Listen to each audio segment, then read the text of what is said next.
ce jeudi 24 septembre entre les deux alliés du CACH, Félix Tshisekedi, et du FCC, Hippolyte Kanambe alias Joseph Kabila, s'est très mal passé, nous ont confié une source très proche du leader de CACH.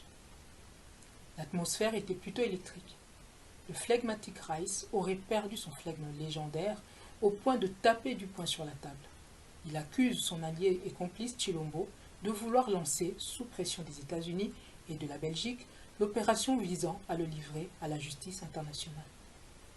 Après cette rencontre, notre source dans l'entourage de Kabila nous a signalé qu'il y a un véritable rififi à Kingakati, au point qu'Hippolyte Kanambe a dépêché précipitamment Mme Sifa Mahania, sa prétendue mère, pour aller voir d'urgence Maman Marthe, la mère de Félix Tshisekedi, le vendredi 25 septembre dans la matinée.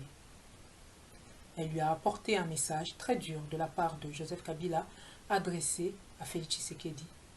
Elle a demandé à Maman Marthe de ramener son fils à la raison et de le convaincre de ne pas mettre le feu aux poudres.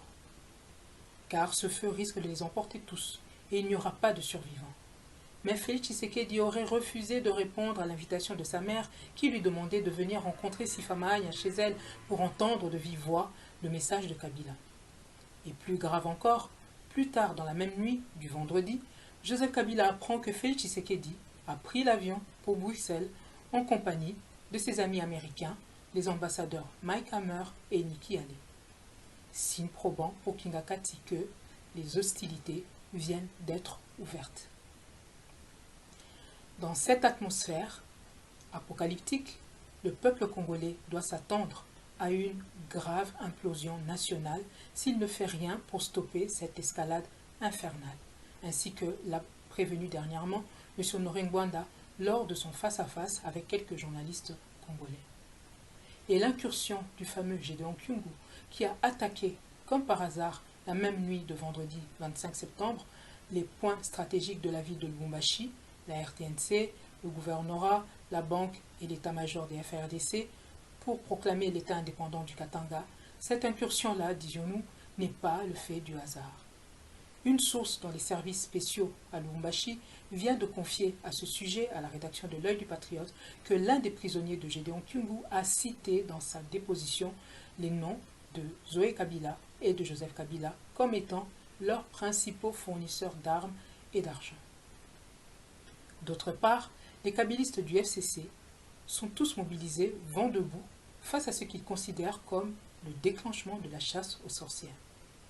La recommandation du Parlement européen soutenant la demande de la création d'un tribunal pénal international pour la RDC est perçue par eux comme une déclaration de guerre par Félix Tshisekedi qui serait derrière cette dynamique.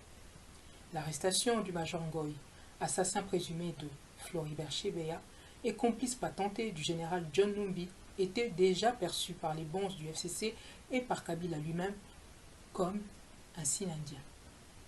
Tout le monde a compris que le procès du Major Ngoï ouvrira la boîte de Pandore qui cache une litanie de crimes dont Hippolyte Kanambe et les siens sont des auteurs présumés.